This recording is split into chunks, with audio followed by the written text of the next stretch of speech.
الرحمن الرحیم. السلام علیکم. د یوټیوب چینل د قصو بابا نه یو ځل بیا ستاسو په خدمت کې حاضر یم او نن مې دله بیا یو ډېره ښکلې خوندوره او مزیداره قصه راوړې ده. قصه ده جرندګړی باچا. دا به یو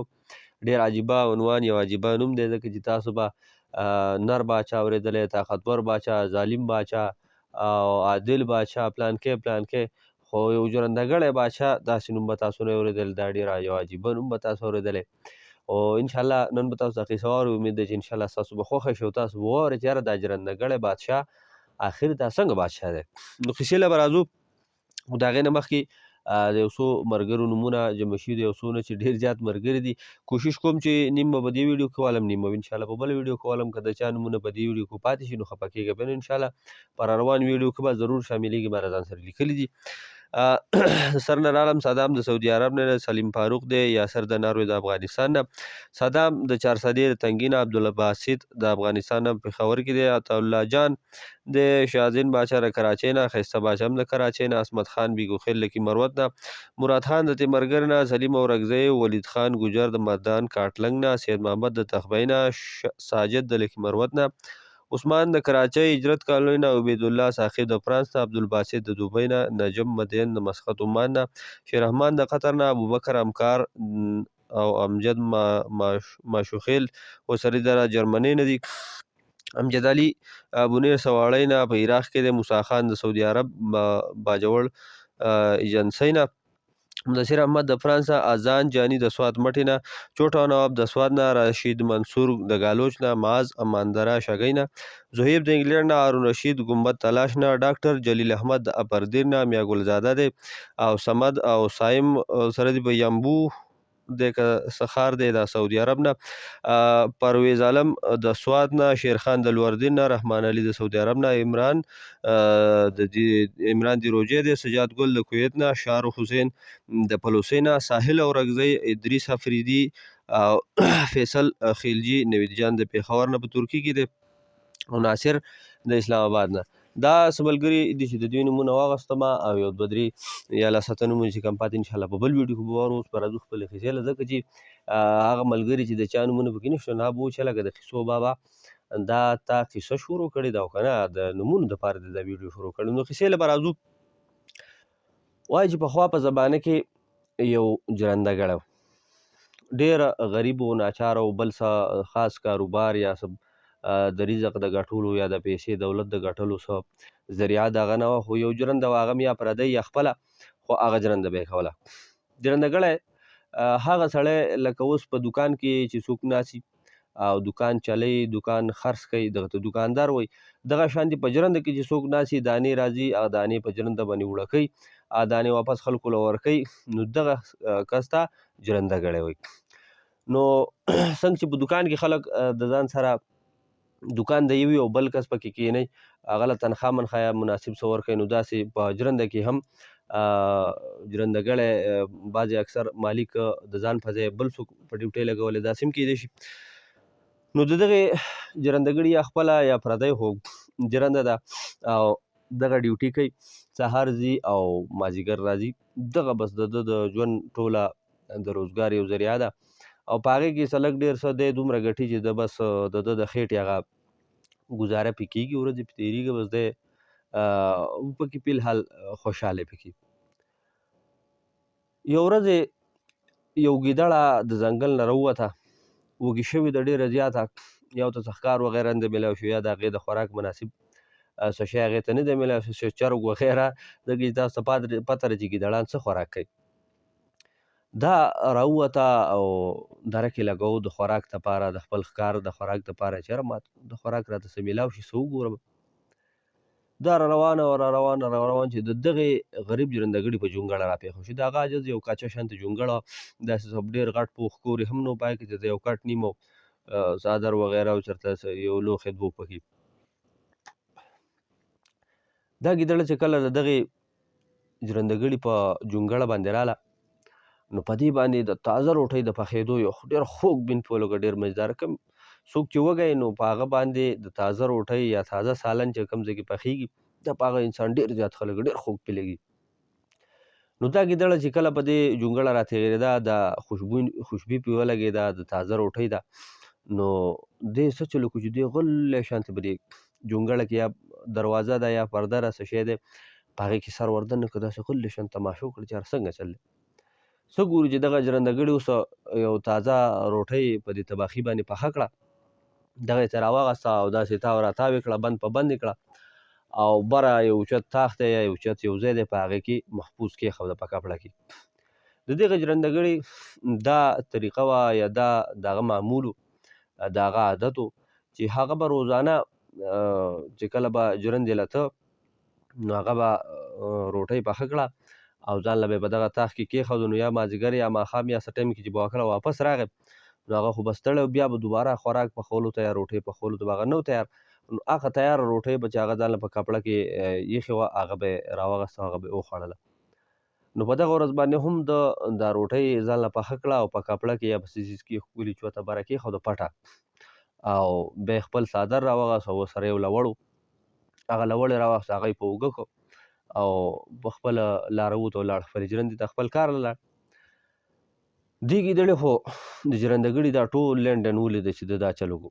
او ورته پته هم ولګېده چې دا ژرندهګړی سره دی چې د مازدیګر ماښام به راځي چې کله دا ژرندهګړی ښه د دې د نظر نه پناه شو ولاړ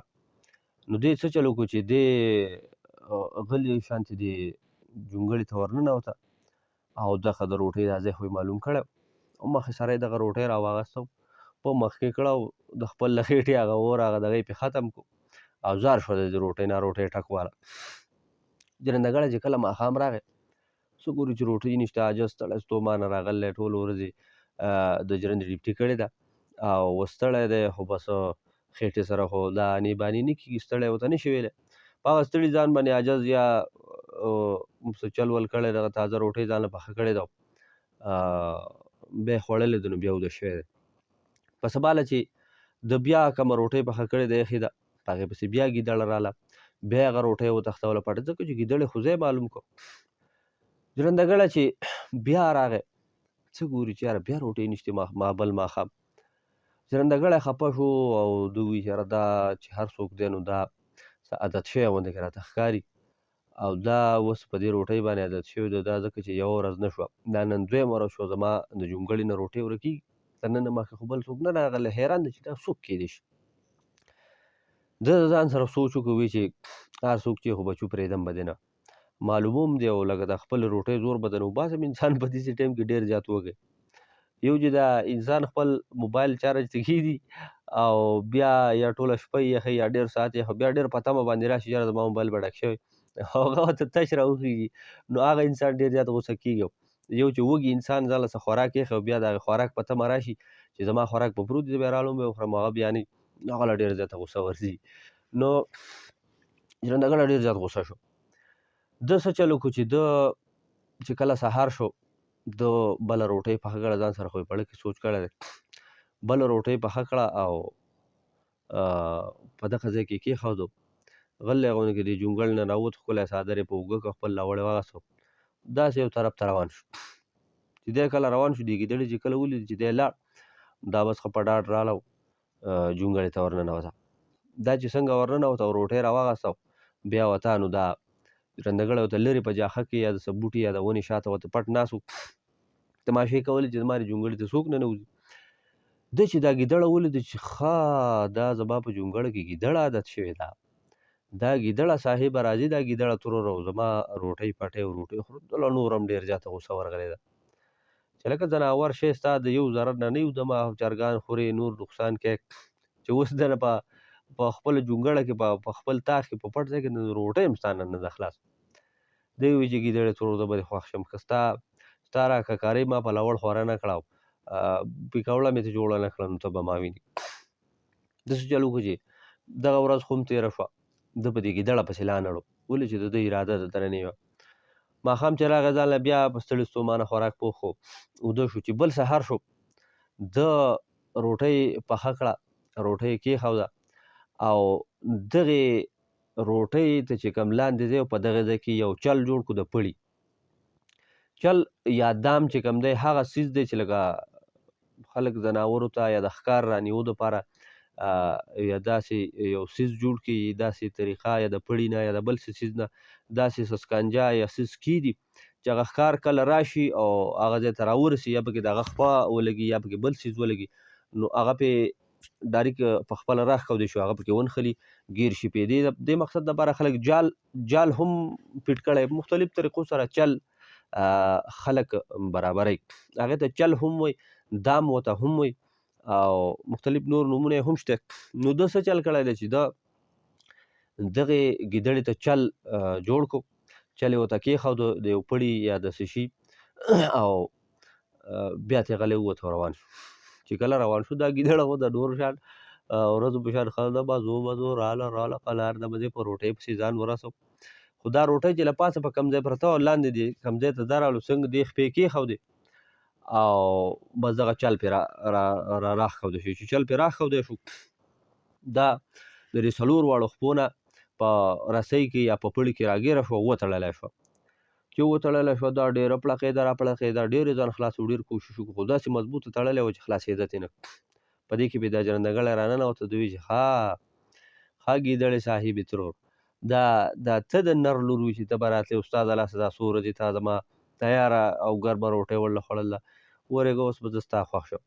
لوړ ورسره و دا لوړ چې داسې په سر واړو کړو خو د خدای دی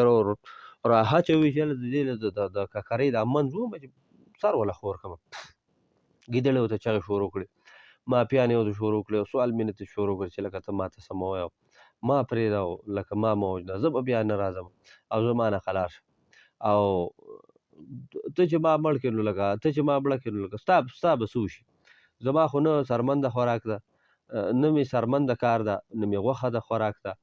نو که ته ما مړه کړې نو لکه تا ته څه فایده خو نه میلاویږي خو ته ما پرېږده ته ما ژوندی پرېږدو لکه زه به چېرته ستا په کار راشم ګیدړه ډېره چالاکه وه جرندهګړي ورته ووایي چې ګیدړې ترور د ټوغ غونئ د همیشه په شان دې په خپله چالاکۍ کې په خپل دغه کې انسان راګیری ته اوس ګوره ته یو ګیدړه ذات یې آخر ته به زما څه په کار راشي ته به زما څه پیدا وکړي ته وایي چې ګوره وروره ته ما پرېږده ته ما ژوندی پرېږده زه خو هسې هم ستا د کار سره پیدې نه یم خو زه به بیا ستا جونګړې ته به زه بیا نه راځم ما ستا نقصان کړلی به خیر زه نور ستا نقصان نه کوم خو ته ما معاف کړه او زه به کېدای شي ستا به یو ورځ په کار راشم او بیا به ته ګوره ډېر خوشحاله یې چې جرندهګړي چې دا سوچ وکړو نو دوی بیچاره جرندهګړي دا سوچ وکړو چې یاره دا که زما یا په کار راغلی یا نه راغلی دا زما څه په کار راشي خو د دې ګیدړې خبره هم صحیح ده د دې خو نه سرمنده کار نه یې غوښه د خوراک د خیر دی که 2-3 ورځې زما روټۍ خوړه نو څه چل شو هېڅ خبره نه ده او بس دې ګیدړې ته یې وي چې ځه ګیدړې ترور مزې کوه ته زما په کار یا راځې یا نه راځې خو ځه خپل کار کوه ګیدړه لاړه ورځې شپې تېرېدې دی به دغه شان دغه خپله ډیوټي کوله خپل جرندې ته به ته راته دغه ورځې شپې تېرېدې ده یوه ورځې په جرنده کې دی خپلې ډیوټۍ له تللی دی چې ناګهانه پسې دا ګیدړه دې جرندې ته راورسېده جرندې ته راورسېده او ده ته وایي چې شابه هله ځان تیاروه یو اس پیدا کړه او زه ستا د واده پروګرام مې شروع کړی دی دا جرندهګړی ورته د خندا نه شین شو او دې ته وایي چې ته یو ګیدړی او ته اوس د انسانانو واده به کوې او آخر زما سره به واده څوک کوي زه خو د خدای یو غریبه به او سهار جرندې ته راځم او ماښام ځم او دومره رزق دانه پیدا کومه چې زما صرف زما د خېټې کېږي نور څه زما څه جمع پونجي نشته څه سرمایه مې نشته څه کار مې نشته ما له به آخر لور څوک راکوي دا ته څه بوسبا دی ګیدړه ورته وایي چې ګوره وروره ما ستا سره لوظ کړی و ما تا ته ویلي چې زه به ستا په کار راځم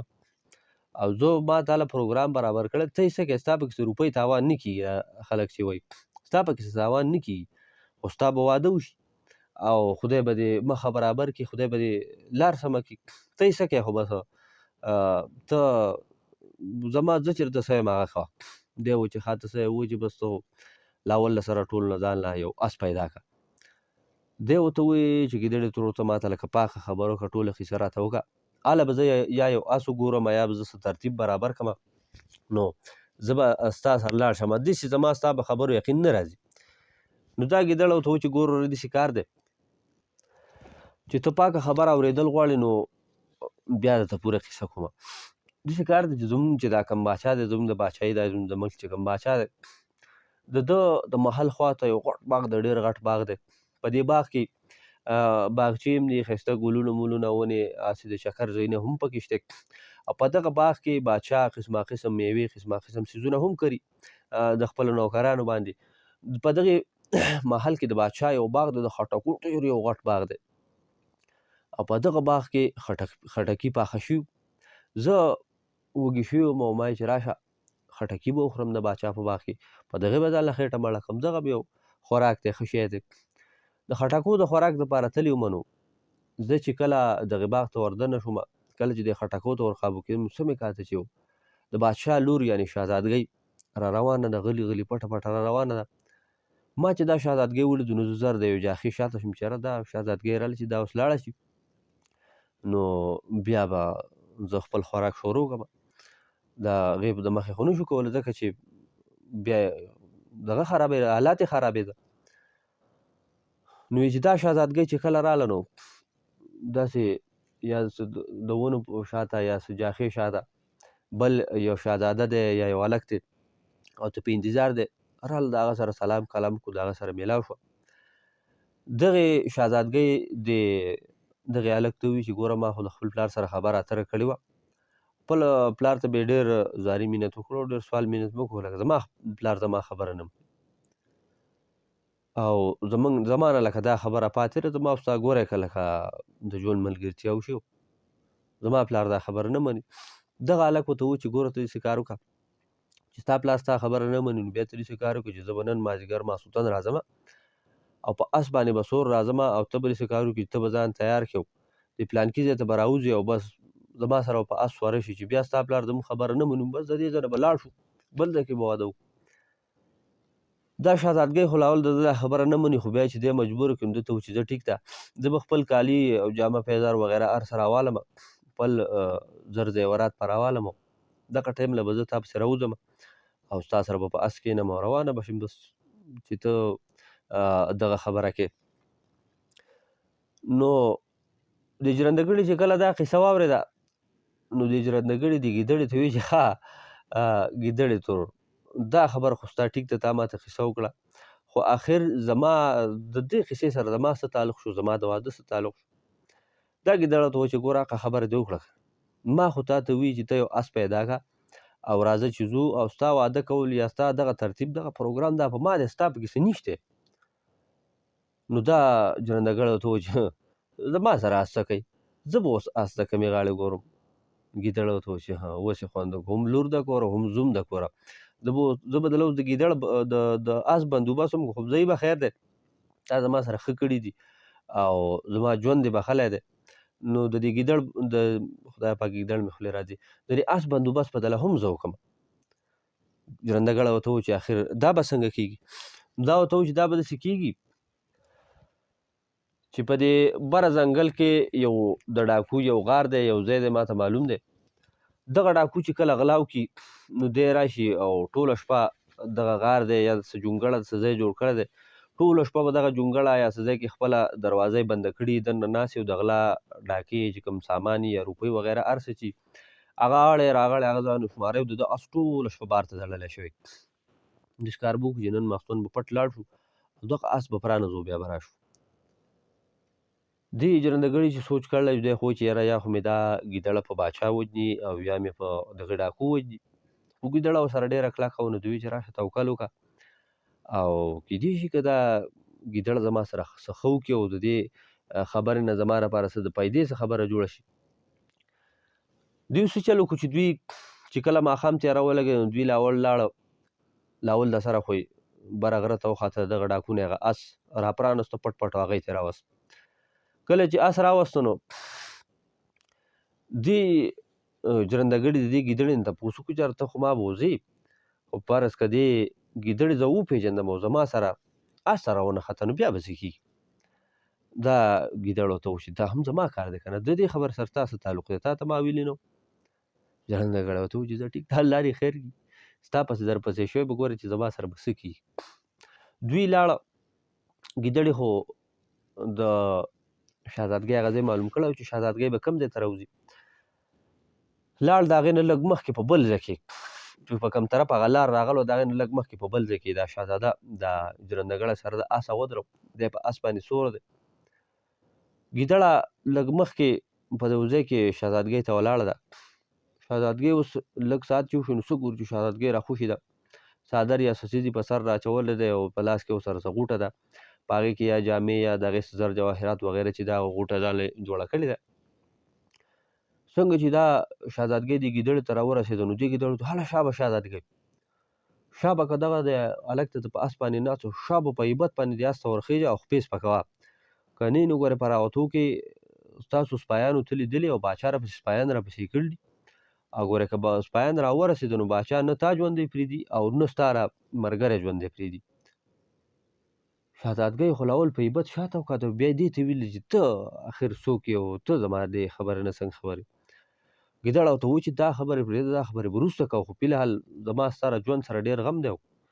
شابه آس ته ورخېږي په هیبت کې چې یو سکند ضایع نه کړي. دې ګیدړې پې دومره تعجي راوسته چې دې شهزادګۍ دا ونه کاته چې په دې آس باندې چې ناست دی دا څوک دی څوک نه دی، هغه هلک دی یا بل څوک دی، دې ته یې ونه کاته، خو په یو ورټوپه کې دې سره په آس باندې کېناست. او څنګه چې ور کېناسته نو دې ګیدړې ته دې جرندهګړي ته دې ګیدړې وویل چې شابه هلکه آس له خپه ورکوه، خپې سپکوه.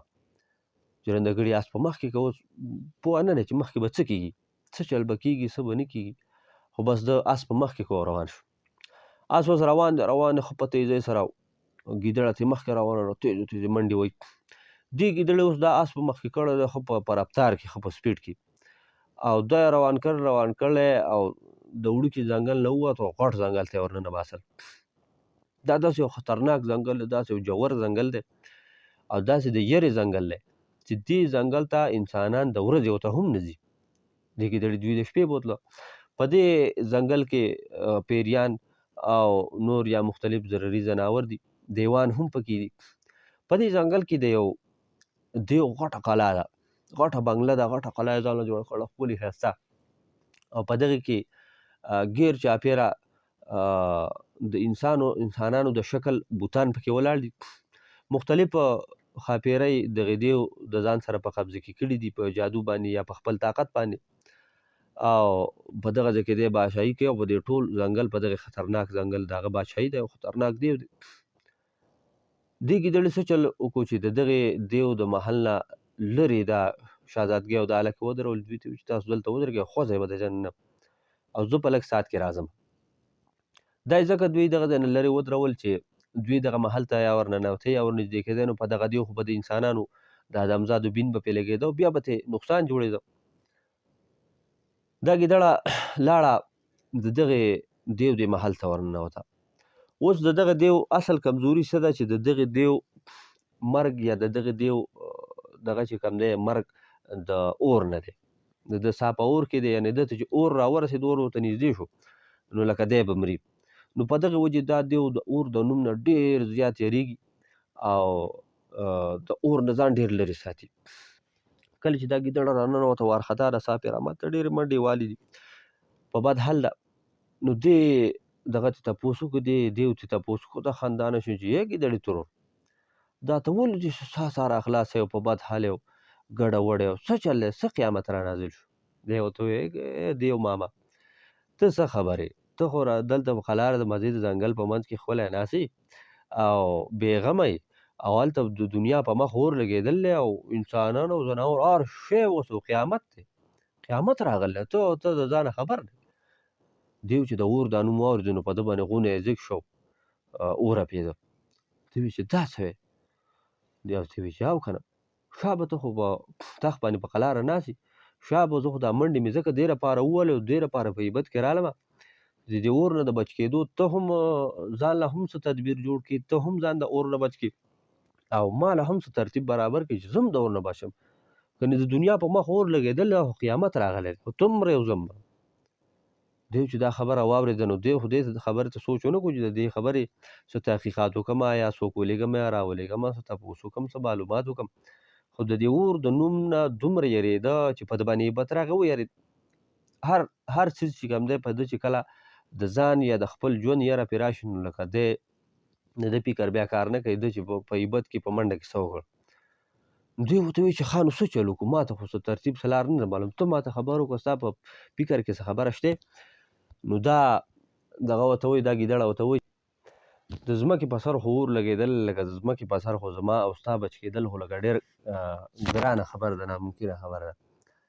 خو داسې کار کوو چې دغه ستا په دې بهر ته د محل مخې ته چې په دغه کې تا جواره کنده کنستر او تنور دې پکې جوړ کړی دی ته به دغه تنور ته ورکوز شي او زه به هم ورپسې درکوز زه به په تا باندې خشاک مشاک و ګن بلا در واچوم او بیا به زه هم درکوزه شم نو چې درکوز شوم بس دواړه هغه ځای کې به پټ شو محفوظ به شو په ځمکه کې به دننه محفوظ شو او د ځمکې په مخ قیامت ته اور بلیږي دې چې دا خبره اورېدل نو منډه کړې دی دې ګیدړ ته ویلي ډېره ښکلې خبره ده چې څنګه ته وې دی چې د دې ګیدړې سره ور منډه کړې د خپل تخت نه پاڅېدلی دی او ورغلی دی د ده د محل مخې ته یا په دې میدان کې یا په کولاو ځای کې د یو غټ تنور جوړ کړی دی چې په هغې کې یا روټۍ پخېدې یا د بل څه خوراکونو پخولو لپاره دومره غټ تنور چې دا دیو پکې په خپله ژوندی راته دې دیو مخې سره دغې تنور ته ور ټوپ کړ دغه تنور ته یې ور ټوپ کړه او دې ګیدړې ته وایي چې شا به اوس ته څه کوه ګیدړه ورته وایي چې اوس ته بس فکر مه کوه خو زه د باندې خشاک مشاک او ګن بلا راواچومه چې پناه شو مونږه دا ورته وایي چې ښه شه بابا استادي کوه زر زر کوه دا ګیدړه په منډه د محل یا د دې دغه د ګیټ نه راووته او ځان یې ډایرکټ د جرندهګړي ته ورسو ده ته وایي چې شا به هلکه په ما پسې ځان راورسوه دې جرندهګړي په ده پسې رامنډه کړه ګیدړې پسې رامنډه کړه دې ګیدړې دې هلک ته وایي چې شا به لکه چې څومره دنه په تیزۍ کېدی شو نو دا ګیر چاپېره چې کوم خشاک پروت دی لرګي پراته دي دا راحل او دې تنور ته یې وله راحل او دې تنور ته یې وله دی ورته وایي چې ګیدړې ترو دا ته په ما څه لوبې کوې هغه ورته وایي چې لکه یو سیکنډ مه ضایع کوه که سیکنډ لږ ساعت دې ضایع کړو نو ستا هم لکه بیا مرګ دی او زما هم مرګ دی زه چې درته څه یم پای کې بس دواړو خیر ده چې سوچ وکړو بجلي لاړه خیر ده تېره شو خو هېڅ خبره نه ده قیصه هسې هم تاسو اورئ ده چې دا خبره واورېده نو ده څه چل وکړو چې ده منډې کړې ورځي املکۍ او دا خشاک رالی او تنور ته املکۍ خشاک رالی او تنور ته خشاک یې په لږ ساعت کې دومره خشاک یې ورپنډ کړو ځکه چې دی خو محنتکار او مزدورکار سړی و ده ته دغه کار څه ګران نه و خشاک لوی خشاک یې ورپنډ کړو د تنور د اثر یې هوار کله د تنور د اثر هوار کړو نو بیا ورته دې ګیدړې وایي چې شابه په ان فن کې اوس دې خشاک له اور ورکړه د هغه سره بله لار نه وه خشاک ته یې تیلی یا څه بل څه اور ولګوه هغه یې ورته بل کړ وچ خشاک و دی غړپ شو بس هغه خشاک ټول اور واغست چې کله یې اور واغسته نو په دې دیو باندې خو لاندې د اور بین او د لوګي بین پرې ولګېد ده چغه کړې ده چغه کړې دې ګیدړې ته ویلي چې ګیدړې تر اوسه کم ځې او په ما باندې خو د اور او د اور بین او د اور تپ را باندې ولګېد دا ګیدړه ورته وایي چې د اور بین او د اور تپ باندې باندې نه لګي د لوګي بین د باندې نه لګي چې د ځمکې په مخ اور بل دی تا ته ما ویلي نه دي چپ شه خاموشه کښېنه وګوره که په دغه ځای کې وخوځېدې نو لکه اور به ما او تا ته راورسېږو لکه موږ به خراب شو بس خاموشه کښېنه چې غړغ ونه وایي ګیدړ دا دیو ښه ویلې د دوی چې لکه اور خو لکه مطلب ګیر چاپېره راورسېد او اور که زما بدن ته راورسېد خو په یو ټاک به یې زه وژلی او بس راشي چې دا ګیدړه ته څه وایي غلی کښېنه چې بس کښېنه غلی نور پکې ستا څه کار دی بس همدغه شانتې غلی کښېناستو په دې پته به چې یاره زه د اور نه بچ کېږم او دغه خشاک چې ورو ورو راغسته او چې ټول لرګي ګرم شو چې غړپ ټول تنور لمبه شه که نه او لاندې خو پکې دیو پروت و او دیو نه ګیر چاپېره لمبې بل شو دیو د دیو ژوند چې کوم د دیو سا خو هسې هم په اور کې پروت و یعنې داسې په اور کې پروت و چې لکه د ده بدن سره اور لګېده او د ده ختمېده نو څنګه چې دی په دې لمبو کې راګیر شو که نه او مخې سره د ده خاتمه وشوه دغه دومره لمبې دومره اور پې بل شوی چې د هغه د لاسه د ده ټول وجود ایرې ښکاره شو دی هلته ختم شو به تنور کې وسوځېد څنګه چې دی وسوځېده نو په دې دیو په دې محل کې چې ګیر چاپېره کم انسانان د بوتانو په شکل کې د انسانانو په شکل کې کم بوتانو دغه بوتان د انسانانو په شکل کې واپس راله ټول به په نمبر راته رامنډې کولو به یې د دغه جرندهګړي لاس به یې ښکلول او د ده به شکریا او مهرباني کول او سم ورته خوشحاله وو چې یاره مونږ خو لکه دې دیو په قبضه کې کړي وو د ده د جادو د لاسه د ده طاقت د لاسه مونږ په څومره عمر شو زمونږ نه بوتان جوړ شوي او زمونږ پسې طاقت نه راته او د ده به شکریا ادا کول او بس بیا به رخصتېده روانېده د دې دیو په قبضه کې چې کومې ښاپېرۍ وي بې شمېره ښاپېرۍ وي او د ده په قبضه کې د به بیا ظلم زیاتی کوي یا بیړق ته نه پرېښودې هغه ښاپېرۍ چې کله ازادې شوې نو هغه ټولو ښاپېرو سرونه کښته کړي وو، رالې او د دغې ژرندګړي مخې ته ودرېدې. دا ټوله قیصه دغه شهزادګۍ هم ولاړه، دغه هم ویني حیرانه ده چې لکه زه خو پلانکي هلک سره روان وم او واده مې به کوه په بل ښار کې او تلم به داسې قیصه مې کوله، دلته خو بل څه ماحول دی، بله قیصه ده. حیرانه ده اوس لا پسې خبره نه ده پوه. نو دا چې دا ټوله قیصه یې دا ښاپېرۍ رالوټېلې ژرندګړي مخې ته ودرېدې او هغه ته حیرانې شو، ده ته یې ویل چې یاره لکه دومره عمر شو موږ د دې دیو په قبضه کې او موږ ته هېڅ لار نه و معلوم، هېڅ درک موږ ته نه و معلوم، نه موږ ته دا پته وه چې د ده ساه په اور کې دی او لکه ته داسې یو طاقتور یا داسې هوښیار یا داسې تکړه نر بهادر پهلوان زلمی